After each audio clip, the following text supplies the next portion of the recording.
اعوذ باللہ من الشیطان اللعین الرجیم بسم اللہ الرحمن الرحیم وبہ نستعین وہو خیر ناصر ومعین. سلسلہ دروس بیان احکام میں یہ آج 130 نمبر درس ہے. آج کے 5 مسئلوں میں پہلا مسئلہ عادت کے بارے میں 2 نکات ہیں. نمبر 1، جو چیز تکرار کے سبب عادت شمار ہو جائے ہو، چاہے ارادی طور پر ہو یا غیر ارادی طور پر، اسے عادت کہتے ہیں. نمبر 2، عادت 2 طرح کی ہوتی ہے. نمبر 1 جو اچھی شمار ہوتی ہے، مثلا نماز جماعت میں شرکت کرنے اور صدقہ دینے وغیرہ کے لیے جلدی کرنا وغیرہ. نمبر 2 مستحب، مثلا والدین اور ممیز بچوں کو نماز اول وقت میں انجام دینے اور دیگر عبادات اور اچھے اخلاق و رفتار کی عادت کرانا. بعض عادات ناپسندیدہ اور حرام ہوتی ہیں، مثلا نشہ، غیبت، بدزبانی وغیرہ کی عادت.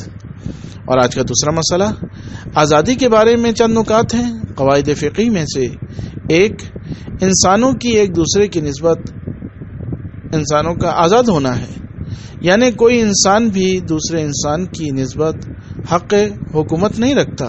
البتہ آزادی کی بھی حدود و ضوابط ہیں، یعنی افراد و تفرید سے بچا جائے اور ہر ایسے کام سے بچا جائے جس پر برائی صادق آ رہی ہو. آزادی کو انسانوں کی مختلف فعالیتوں کے اعتبار سے مندرجہ ذیل اقسام میں تقسیم کیا جا سکتا ہے. نمبر 1، عقیدے کی آزادی، یعنی کوئی کسی کو کسی دین کے اختیار کرنے میں مجبور نہیں کر سکتا ہے. نمبر 2، بیان و قلم کی آزادی، جو کہ انسانوں کی فکری آزادی کی بنا پر ہو سکتی ہے، جس میں جھوٹ اور برے کاموں اور افراد کی اہانت سے پرہیز کیا جائے. نمبر 3، شرعی آزادی، شرعی لحاظ سے لوگوں کی مذکورہ آزادی کو سلب کرنا جائز نہیں ہے. اور آج کا تیسرا مسئلہ ان کاموں کے بارے میں ہے جن کاموں کو اچھائی پر حمل کرنے کے سلسلے میں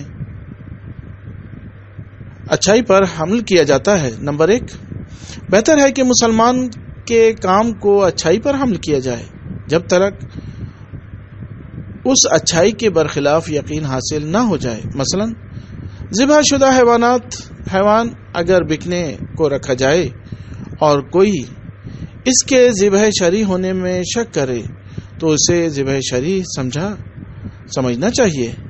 نمبر 2، گزشتہ جو کام ہو چکے ہوں اگر ان میں کوئی شک کرے تو انہیں صحیح سمجھے، لیکن آئندہ کے کاموں میں دقت کرنی ہوگی. مثلا مختلف حالتوں میں قبلے کی سمت کے بارے میں. اور آج کا چوتھا مسئلہ احترام کے بارے میں 3 نکات ہیں. نمبر 1، ہر چیز کو اس کے لحاظ سے اہمیت دینی چاہیے. مثال کے طور پر انسان کا احترام کرنے سے مراد اس کی جان و مال پر تعرض نہ کرنا ہے، اور قرآن کے احترام کرنے سے مراد اسے نجس نہ ہونے دینا وغیرہ ہے.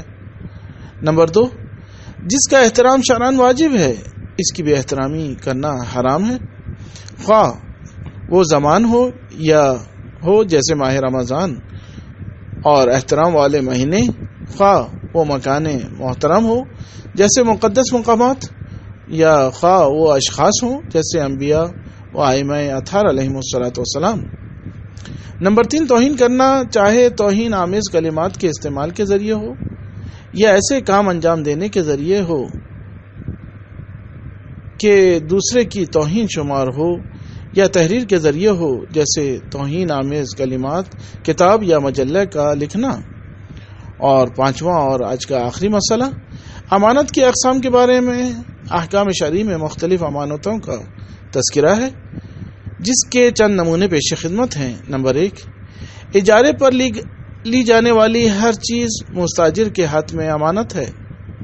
نمبر 2، درزی کے پاس کپڑا، مکینیکل کے پاس گاڑی لوگوں کی امانتیں ہیں. نمبر 3، جو مال کسی کے پاس گروی کے طور پر رکھایا گیا ہو وہ اس کے پاس امانت ہے. نمبر 4، جو مال کسی کے پاس عاریتاً رکھایا گیا ہو وہ اس کے پاس امانت ہے۔